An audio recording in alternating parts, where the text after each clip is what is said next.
கனவு காணுங்கள். கனவு என்பது நீ தூக்கத்தில் காண்பதல்ல, உன்னை தூங்க விடாமல் காண்பதே கனவு. இவ்வளோ அழகாக சொல்லியிருக்கார்ல அப்துல் கலாம் ஐயா. இன்றைக்கி மண்டே. என்ன ஸ்பெஷல்னால் கேரட் சாம்பார், கேரட் முட்டைக்கோஸ் போட்ட பொரியல்.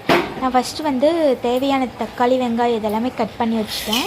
நெக்ஸ்ட்டு எண்ணெய், 1 ஸ்பூன் கொத்தமல்லி, 1/2 ஸ்பூன் சோம்பு, 1/2 ஸ்பூன் மிளகு, 1/2 ஸ்பூன் சீரகம், 1 வரமிளகாய் போட்டுக்கிட்டேன். அடுத்தது கசகசா கொஞ்சம் ஆட் பண்ணிக்கிட்டேன். நெக்ஸ்ட்டு வெங்காயம், தக்காளி எல்லாம் வதக்கிட்டு எப்பயுமே நான் தேங்காய் கட் பண்ணி வச்சுட்டு ஃபஸ்ட்டு தேங்காவை தான் அரைச்சிடுவேன். ஏன்னா அது கூடயே போட்டு அரைச்சா அது திப்பி திப்பியாக இருக்கிறதுனால தனியாக தான் அரைப்பேன். ஃபஸ்ட்டு தேங்காய் அரைச்சிட்டு அது கூடயே இன்னும் வதக்கி வச்சுருக்கோம்ல அதுவும் நான் போட்டு நைஸாக அரைச்சிட்டு நெக்ஸ்ட்டு எண்ணெய், கடுகு, கருவேப்பிலை போட்டு கேரட் கட் பண்ணி வச்சுருக்கோம்ல அது நல்லா போட்டு எண்ணெயில் வதக்கிட்டு தேவையான வீட்டு அரைச்ச மிளகாத்தூள் போட்டுக்கிட்டேன். அடுத்து மஞ்சத்தூள் ஆட் பண்ணிவிட்டு இந்த சாந்தி எடுத்து மிக்ஸ் பண்ணிவிட்டு தேவையான அளவு உப்பு போட்டு அதுக்கு தண்ணி ஊற்றி நான் கொதிக்க வைக்கிறதுக்கு ரெடி பண்ணி வச்சுட்டேன். நெக்ஸ்ட்டு பொரியலுக்கு ரெடி பண்ணலாம். பொரியலுக்கு நான் கேரட், முட்டைக்கோஸ், வெங்காயம் இதெல்லாமே கட் பண்ணிட்டேன்.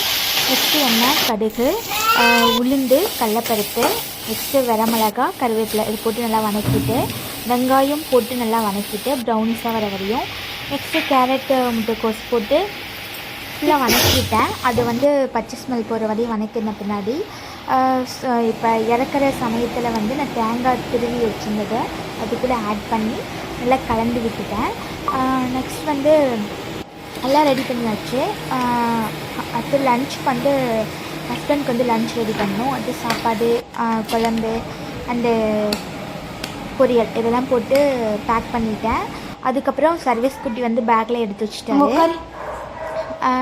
சாப்பாடு சூடாக இருக்கிறது மட்டும் எடுத்து வைக்க மாட்டார். பொரியல் அண்டு குழம்பு எடுத்து வச்சுருவாங்க. சாப்பாடு மட்டும் நான் எடுத்து வச்சுருவேன். அதுக்கப்புறம் சர்வீஸ் குட்டி சாப்பாடு ஊட்டிட்டு சர்வீஸ் குட்டி அங்கே ஒரு ஜன்னல் இருக்குது. அங்கே புறாலாம் பறக்கிறதெல்லாம் பார்த்துட்ருப்பாங்க.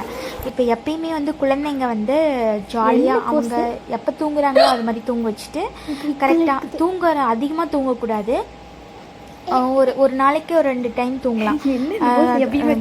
3 டைம்ஸ் காலையில், மதியம் அண்டு நைட்டு. மித்த டைமில் விளையாண்டாங்கன்னா விளையாட விட்டுருங்க. தூக்கம் வந்துச்சுன்னா அப்போ தூங்க வச்சுருங்க.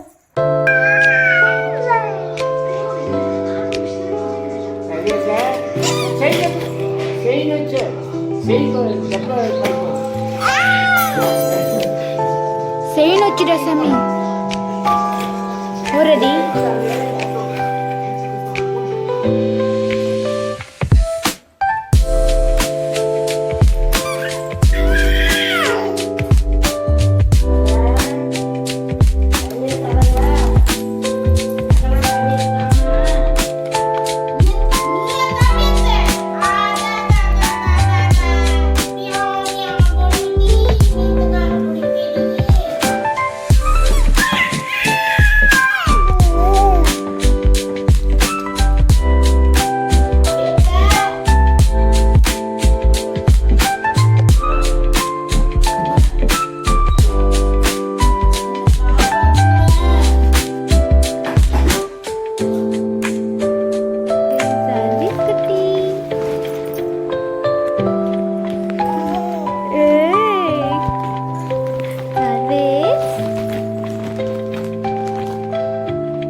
Bánh lên cái bánh